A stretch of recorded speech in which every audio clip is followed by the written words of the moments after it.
श्रद्धा विरहितं यज्ञं तामसं परिचक्षते पूजनं शौचमार्जवं ब्रह्मचर्यं मौनमात्मविनिग्रहः भावसंशुद्धिरित्येतत् तपोमानसमुच्यते श्रद्धया परया तप्तं तपस्तत्त्रिविधं नरैः अफलाकाङ्क्षिभिर्युक्तैः सात्विकं परिचक्षते सत्कारमानपूजार्थं तपोदम्भेन चैव यत् क्रियते तपः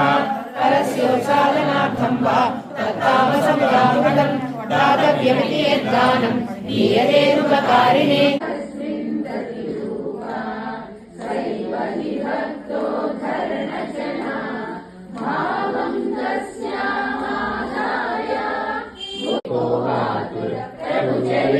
सुविवेको रसिया रामकदनसीता मनबसिया सूक्ष्मरूपधरिसिय कृतिकाव